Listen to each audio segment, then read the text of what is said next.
Ndewonu, happy Sunday ụmụnne m na ụmụnna m na ụmụ anyị ụmụntakịrị na ndị toro eto. Taa achọrọ m ikwuru unu maka ịgụ aha ọ ịba afa. Ndị Igbo na-agụ aha na 8 days amụọ nwa ọhụrụ. On the 8th day a na-agụ ya aha. Mana before then, ịma anyị kwere na reincarnation, ịlọ ụwa ọ ịyọ ụwa. A na-aga chọta onye yọrọ ụwa nwa, ma ọ nwoke ma ọ nwaanyị, ma ọ grandfather ma ọ grandmother ma ọ grand auntie ma ọ grand uncle, ejecha onye yọrọ ụwa ya.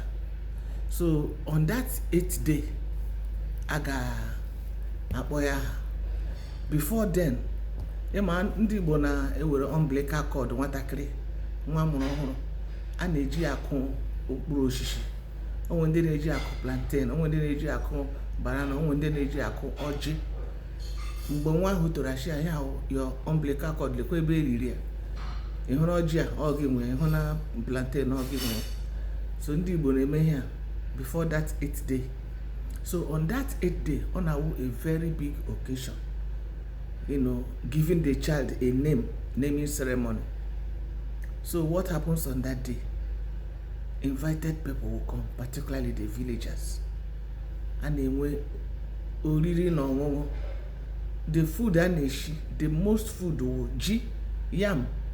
Yam is king of food. Yam is sacred to Igbo people. It is sacred in Igbo land. A na-eji okporoko, that is stockfish, dry fish. Ya kwa na a very rich man, o nwere ike gbuo ewu. A ga-asụtara ji, a na-eri, a na-eti, a na-ekpe ekpere, a na-agụ egwu, ụmụ nwaanyị na-agụ egwu, na-ebi oro, ụmụ nwoke na-etikwanụ Igbo kwenu na ọdọzi na-ekele onwe ha, a na-aṅụ mmanya, na-adị obi na-enwe aṅụrị. Emechaa bịa kpọọ nwa aha. Onye ọbụla bịara ebe ahụ n'ụbọchị ahụ ga-enye nwatakịrị aha ahụ. A ga-akpọ ya aha. Ya wụrụ na ejerele nọ nne ya lọrọ ụwa ya, akpọ ya nne papa ya. Ya wụrụ na nna papa ya lọrọ ụwa ya, akpọ ya nna. Ya wụrụ na nwanne papa ya ahụ ya wụ Ikenna, enwe ike kpọọ ya Ikenna. A na-enye many names. Ya wụrụ the first daughter in the village, akpọ ya Ada. Ịchọziri ịkpọ Adakụ, Adanna, Ada nwanne, Adaeze, Adaudo, anything ị chọrọ ịkpọ ya, Adaọha or Adaọra or Adaobi. A na-enye ụmụaka ha on the 8th day n'Igbo land. So everybody bịara nga ahụ. Ọsọkwa ha dị 100, a ga-enye 100 names. So but also the parents, nne ya na nna ya ga-echuzu nke a ga na-akpọ ya, nke ọ ga-ede n'akwụkwọ na school, nke ụmụaka ibe ga na-akpọ ya, nke everybody ga na-akpọ ya. Ya na-elezi, a ga na-ele papa ya na mama ya anya n'ọnụ. Ele ihe kpọrọ ngwa nye nyechala ya. Papa ya mama sha oke, ahịa Udoka or ahịa wụ Ikenna or ahịa wụ Adanna. From that day, nwatakịrị ahụ enwe aha. A na-ebu ụzọ gụọ ha aha na village tupu akpọrọ ha gawa n'ụlọ ụka ọ chọọchị ịga gụọ ha aha. Ya ihe ndị Igbo na-eme. Anyị kwere na reincarnation, that is ịyọ ụwa.